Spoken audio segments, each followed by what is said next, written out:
Bon, ben on va voir si on peut faire de la déformation sur le texte. Ah, et c'est devenu lent tout d'un coup. Parce que je suis en affichage CPU. Alors, je vais repasser en affichage GPU. Est-ce que vous pensez que c'est lent aussi? Si c'est lent chez vous, vous mettez un effet de paramètres de pixelisation. Vous mettez les paramètres des effets de pixelisation à 150 pixels par pouce ou 72. Hein. Si vous pensez que l'ordinateur commence à devenir lent. Parce que vous n'avez peut-être pas un ordinateur qui permet de faire appel à la carte graphique comme je vais le faire ici en faisant un aperçu GPU.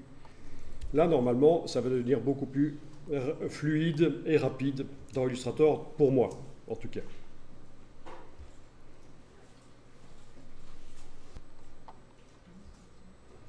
Alors, on va faire des tests de déformation par enveloppe ou par filet. On va voir les déformations. Vous n'avez sans doute pas vu ça non plus. Mettre les objets dans des effets spéciaux de déformation. Eh bien, on va tester ça.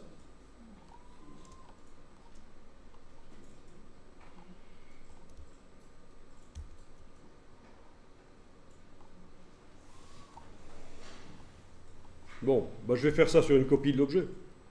Avec la touche Alt enfoncée, je duplique. Voilà. Laissez de l'espace au-dessus et en dessous parce que nous allons lui donner une forme courbe avec une enveloppe. Alors, on avait vu ça dans Photoshop. C'est la même chose dans Illustrator en fait.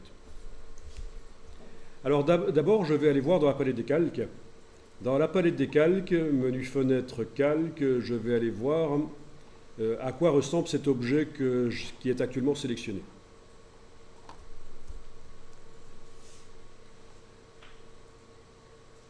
Vous ouvrez le calque, bien sûr, dans la palette des calques pour voir le détail.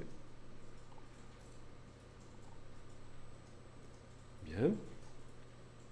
L'objet actuellement sélectionné est celui qui a le petit carré là en face. Toutes les petites cibles sont grisées.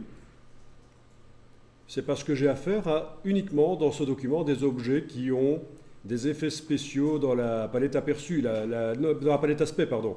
La palette aspect a été modifiée pour tous les objets présents dans le document. C'est pour ça que toutes les cibles sont remplies en gris. Vous le saviez, ça peut-être, que quand une cible est montrée avec du gris dans la palette des calques, ça veut dire que cet objet-là a des choses qui ont été faites dans la palette aspect. Des contours supplémentaires, des fonds supplémentaires, etc. Si la cible n'est pas grisée, c'est que c'est un objet tout à fait normal. Par exemple, ici, je fais un objet tout à fait normal. Voilà, dans la palette aspect, je vais réduire l'aspect de cet objet à l'aspect de base. Effacer l'aspect, oui, ok. Ben, c'était déjà assez clean. Voilà, donc j'ai un rectangle tout à fait normal.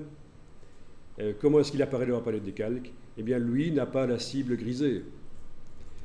Donc la cible grisée, c'est une petite indication pour dire attention, cet objet, il faut aller voir dans la palette aspect, il y a des choses qui se sont passées pour cet objet-là. Ok. Bon. Je resélectionne mon texte ici et voilà comment il apparaît dans la palette des calques. Eh bien, je vais le mettre dans une enveloppe. Alors on y va, menu Objet, distorsion de l'enveloppe, menu Objet, distorsion de l'enveloppe, créer d'après une déformation.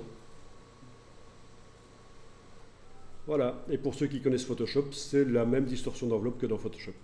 On coche la case aperçue et on modifie. C'est peut-être un peu lent. Si c'est vraiment insupportablement lent pour vous, vous le dites et on redémarre sur un autre document avec du texte qui n'a pas de texture.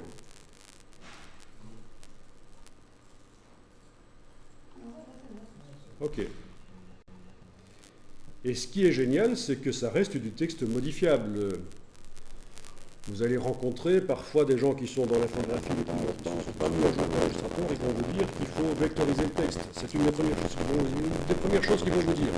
Ah, tu veux travailler sur le texte, vectorise-le. Ben non, pas du tout. C'est une des choses qu'on ne fait jamais. Voilà. Alors oui, pour le modifier, je vais chose, vous voyez dans la palette de calque que maintenant on a le mot enveloppe. L'objet maintenant s'appelle enveloppe.